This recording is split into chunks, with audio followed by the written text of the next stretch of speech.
Oke, selamat sore.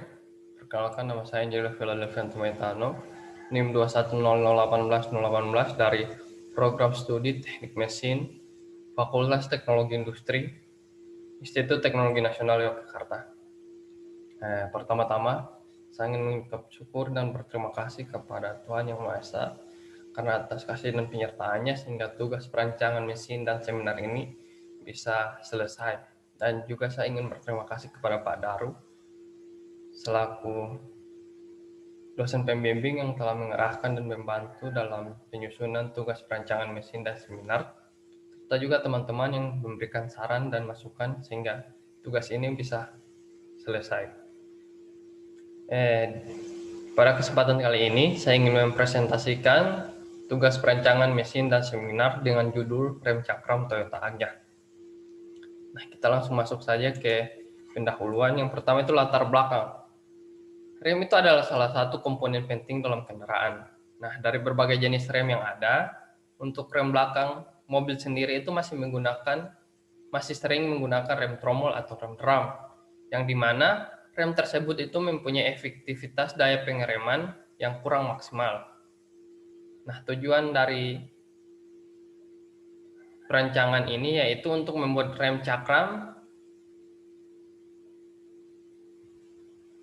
untuk merancang atau mendesain sistem rem belakang pada mobil Toyota AG itu yang awalnya rem drum atau rem tromol itu menjadi rem cakram, di mana rem cakram sendiri itu mempunyai gaya atau daya pengereman yang lebih baik daripada rem drum atau rem tromol.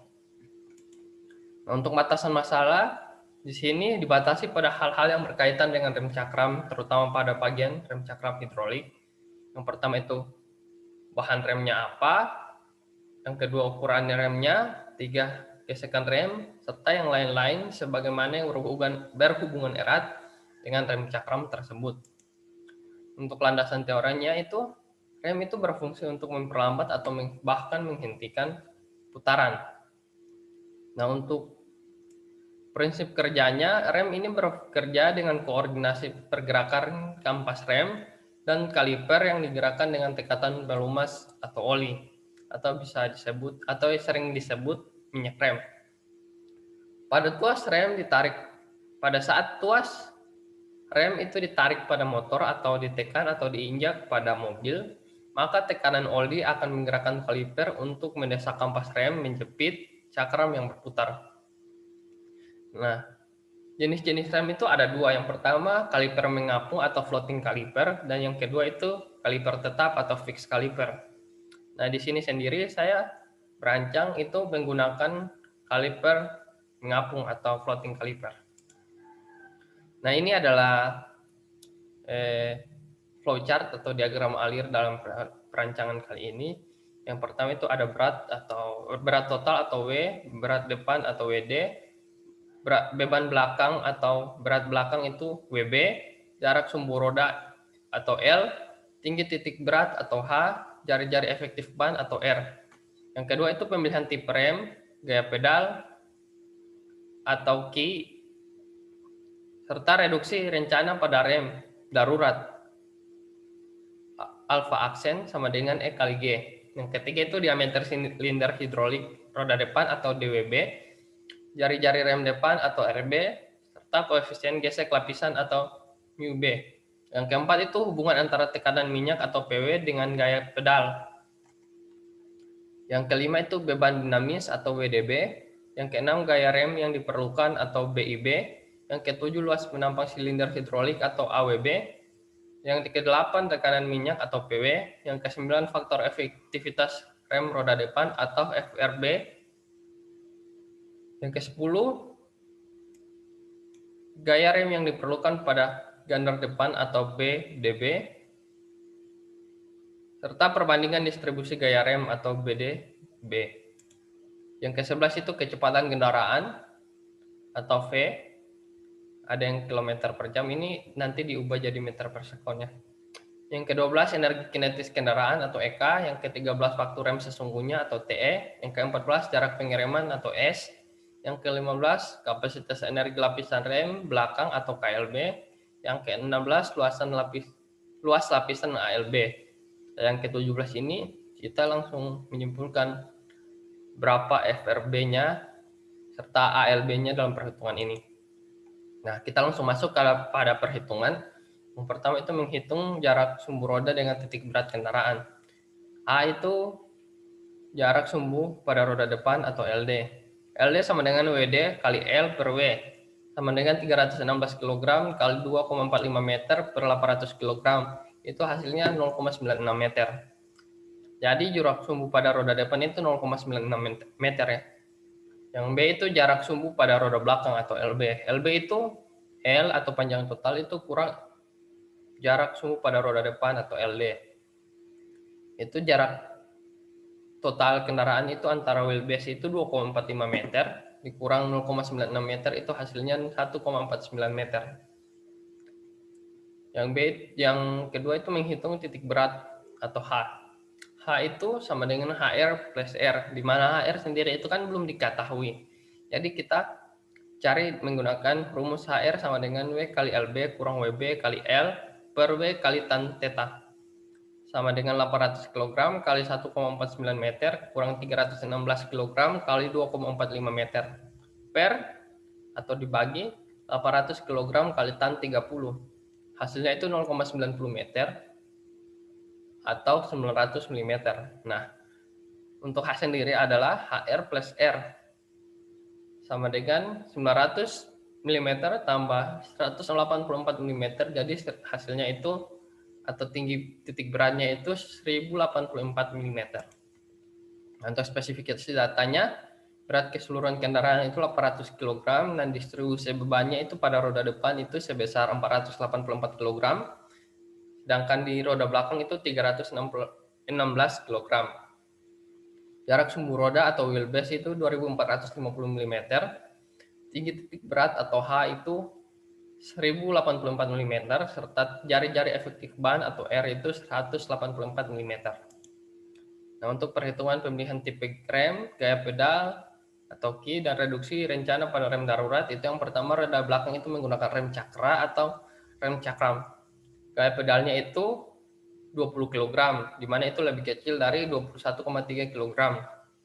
Nah, pada keadaan darurat, pengereman dilakukan dengan perlambatan sebesar alfa aksen sama dengan E kali S dengan satuan meter per sekon pangkat 2. Di mana S sendiri itu adalah faktor perlambatan itu bernilai 0,5 sampai 0,8. Dan G itu percepatan gravitasi 9,8 meter per sekon pangkat 2. Sehingga alfa aksen itu sama dengan E kali G. Nah, faktor perlambatannya ini saya menggunakan yang 0,5 ya, yang paling kecil. Jadi E kali G sama dengan 0,5 kali 9,8 meter per sekon pangkat 2 sama dengan 4,9 meter per sekon pangkat 2. Jadi pengereman yang dilakukan dengan perlambatan itu sebesar 4,9 meter per sekon pangkat 2. Untuk spesifikasi data remnya itu diameter silinder hidrolik belakang atau DWB itu saya menggunakan yang 30 mm. Yang kedua, jari-jari rem belakang itu RB sama dengan 127 mm, serta koefisien gesek lapisan atau μB itu saya menggunakan 0,5. Hubungan antara tekanan minyak atau PW dan gaya pedal Q, di mana PW itu sama dengan 2,37 Q kurang 4,49 dengan syarat Q-nya itu harus di bawah atau sama dengan 21,3 kg. Nah, sedangkan kalau untuk Q-nya itu lebih besar dari 21,3, PW-nya itu menggunakan rumus sama dengan 0,92 Q plus 26,4. Nah, yang kelima, beban dinamis yang terjadi pada roda belakang atau WDB. WDB itu sama dengan WB plus WE, W kali E kali H per L atau H bagi L. Nah, sama dengan 316 kg ditambah 800 kg kali 0,5 kali 1084 mm dibagi 2450 mm. Hasilnya itu beban dinamis pada roda belakang adalah 493 kg. Yang keenam, menghitung gaya rem. Gaya pengereman yang diperlukan untuk roda belakang adalah B atau BIB. Itu menggunakan persamaan BIB sama dengan E kali dalam kurung WB plus W kali E. Nah, sedangkan di mana WB plus W kali E itu sama dengan WdB. Jadi BIB sama dengan E kali WdB sama dengan 0,5 dikali 493 kg sama dengan 246,5. Jadi gaya pengereman untuk roda belakang adalah 246,5 kg. Nah, untuk luas yang ketujuh, luas penampang silinder hidrolik atau AWB. AWB itu sama dengan Pi per 4 kali DWB pangkat 2 per 100. Sama dengan Pi per 4 dikali 30 mm pangkat 2 per 100. Jadi, luas penampang silinder hidrolik itu 7,06 mm pangkat 2. Yang ke-8, tekanan minyak atau PW. Maaf. Karena gaya pedal itu lebih kecil dari 21,3, maka rumus PW yang digunakan yaitu PW sama dengan 2,37 Ki kurang 4,49. Nah, masukin angka-angkanya 2,37 kali 20 karena Ki-nya itu 20 ya. 20 kg kurang 4,49, maka hasilnya tekanan minyak yang diperlukan itu sebesar 42,91 kg per milimeter pangkat 2. Yang ke-9 itu gaya efektivitas rem atau VRD. VRD dapat dihitung dengan persamaan. Maaf, ini VRB ya. VRB. Sabar. VRB.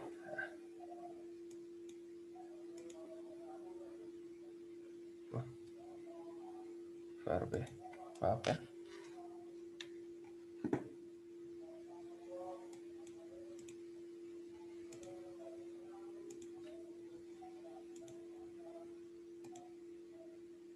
Nah,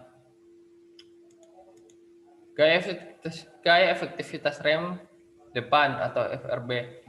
FRB itu dapat dihitung dengan persamaan FRB sama dengan 2 kali T per F kali R atau sama dengan 2 pi D, di mana mu D, 2 mu D, di mana F untuk roda belakang atau FRB itu sama dengan 2 kali 0,5 sama dengan 1. Jadi untuk FRB sendiri pada roda belakang itu adalah 1. Yang ke-10, gaya rem yang diperlukan pada gantar belakang atau BDB. BDB itu sama dengan 2 kali FRB kali PW kali AWB kali RB bagi R. Nah, 2 kali 1 kali 42,91 kg per milimeter pangkat 2 dikali 7,06 mm pangkat 2 dikali 127 mm per 184 mm. Jadi gaya rem yang diperlukan pada gantar belakang itu sebesar 418,19 kg. Yang kedua itu masih di perhitungan nomor 10. Itu kita menghitung perbandingan distribusi gaya rem atau BD. Perbandingan distribusi gaya rem pada roda belakang atau BDB itu menggunakan rumus ES atau faktor perlambatan, di mana harga ES itu berkisar dari 0,5 sampai 0,7. Di mana rumus ES itu sama dengan BDB dikurang WB per W dibagi H bagi L. Untuk harga ES itu saya mengambil lagi-lagi yang paling kecil, yaitu 0,5. Sehingga untuk perhitungannya maka 0,5 sama dengan BDB dikurang 316 bagi 800 dibagi 1084 bagi 2450. Nah, karena kita mencarinya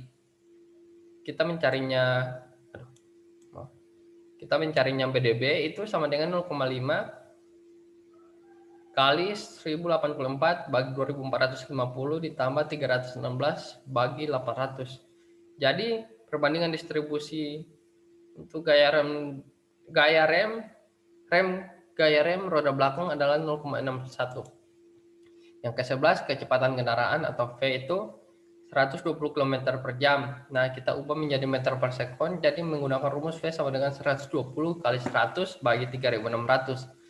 Maka hasilnya 33,33 meter per sekon. Nah, untuk menghitung energi kinetis yang ke-12 itu menghitung energi kinetis pada mobil saat pengereman atau EK. Energi kinetik yang terjadi pada waktu pengereman itu diasumsikan pada data itu mobil itu dalam kecepatan 120 km per jam pada saat pengereman. Jadi EK itu sama dengan 2/2G dalam kurung V pangkat 2, di mana EK itu energi kinetik dengan satuan kilogram kali meter, V itu beban kendaraan siap pakai atau kilogram dengan satuan kilogram, sedangkan G itu gaya gravitasi. Gaya gravitasi seperti yang kita ketahui itu 9,8 meter per sekon pangkat 2. Maka EK sama dengan 800 per 2 kali 9,8 dikali 33,33 pangkat 2. Jadi energi kinetik pada kecepatan 120 km per jam itu sebesar 45.342,4 kg meter. Nah, untuk waktu pengereman sendiri, kita menggunakan rumus CE per V kali alfa, di mana T itu adalah waktu pengereman yang terjadi, V itu kecepatan motor atau meter per sekon, H itu ada perlambatan sebesar 4,9 meter per sekon pangkat 2. Dengan V itu 33,33 meter per sekon ya. Jadi TE itu sama dengan 33,33 bahagi 4,9 sama dengan 6,8 sekon. Jadi penyiraman pada kecepatan 120 km per jam itu memerlukan waktu untuk berhenti itu sebesar 6,8 sekon atau 6,8 detik. Nah, yang ke-14 untuk jarak pengereman sendiri, harga E itu masih menggunakan 0,5. Jadi E sama dengan V pangkat 2 per 2 kali E kali G sama dengan 33,33 pangkat 2 per 2 kali 0,5 kali 9,8. Jadi jarak pengereman pada kecepatan 120 km itu kok bisa? Maaf ya. Ini 133,133,35 ya. 33,35 meter. Nah, jadi jarak pengereman pada kecepatan 120 km per jam itu 133,335 meter. Nah, yang ke-15 itu kapasitas energi lapisan rem belakang atau KLB. KLB itu sama dengan 0,5 kg mm per M pangkat 2 kali S lebih kecil dari 0,65 kg mm per M pangkat 2 S. Yang ke-16 luas lapisan bidang rem atau ALB. KLB sama dengan EK kali BDB per 2 kali ALB kali TE, di mana KLB itu kapasitas energi lapisan rem, KLB itu kurang dari lebih kecil dari 0,65 kg mm per meter pangkat 2 sekon. KLB itu sama dengan 0,55 kg mm per meter pangkat 2 sekon. EK itu energi kinetik maksimum, BDB itu distribusi gaya rem belakang, ALB itu luas lapisan bidang rem belakang atau milimeter, T itu waktu pengereman pada kecepatan maksimum. Jadi 0,5 sama dengan 45.342,4 kali 0,1 per 2 kali ALB kali 6,8. Jadi ALB itu sama dengan 3.697,7 mm pangkat 2. Nah, untuk ALB per satu sisinya kan, sedangkan ini kan masih keduanya ya, kedua rem kan kiri kanan.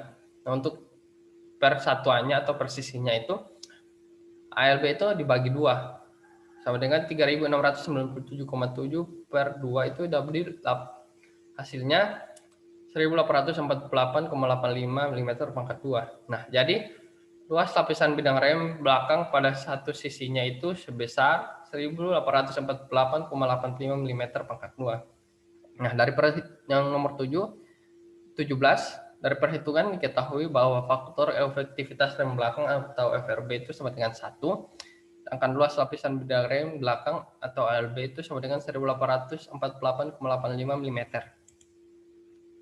Nah, ini gambar susunan saya. Yang pertama nomor 1 itu piringan cakram, yang nomor 2 ini bracket, yang nomor 3 ini kaliper rem, yang nomor 4 ini adalah kampas rem, yang 5 ini pin rem, yang ke-6 itu karet piston atau seal piston, 7 itu piston rem, yang ke-8 baut bladder atau biasa dikenal dengan banjo, nomor 9 itu bladder. Nah, ini piringan rem. Yang pertama piringan rem ya. Itu saya menggunakan yang berdiameter 10 inci. Maksudnya apa sih? Disc brake-nya itu sebesar 10 inci. Nah, piringan rem sendiri itu berfungsi sebagai media penekanan oleh kampas rem yang menimbulkan gaya gesek sehingga menghasilkan gaya pengereman. Nah, untuk diameter luas disc brake-nya sendiri atau D1 itu 257 mm. 254 maksudnya.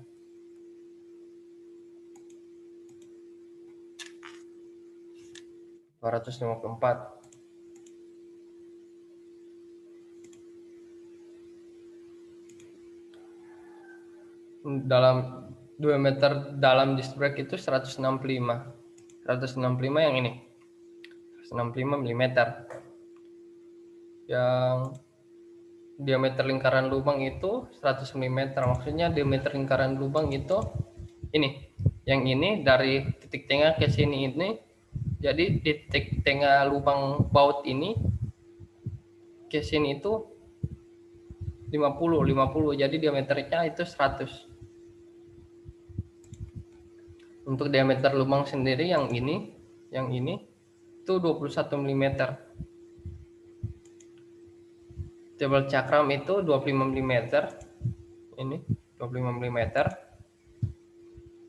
Bahan bautnya itu FCM 65D dengan normalisasi JIS 3221. Untuk jumlah bautnya itu 4 baut. 4, 1, 2, 3, 4. Nah, bracket itu komponen yang berfungsi sebagai dudukan kaliper rem dan kampas rem. Untuk bracketnya sendiri ini saya menggunakan bahan besi cor, panjangnya itu 128 mm, tingginya itu 67 mm, serta lebarnya itu 30 mm. Yang kedua, kaliper rem. Kaliper rem itu berfungsi untuk meneruskan gaya yang dihasilkan piston ke disc brake. Nah, untuk kaliper sendiri di sini saya menggunakan aluminium 2024.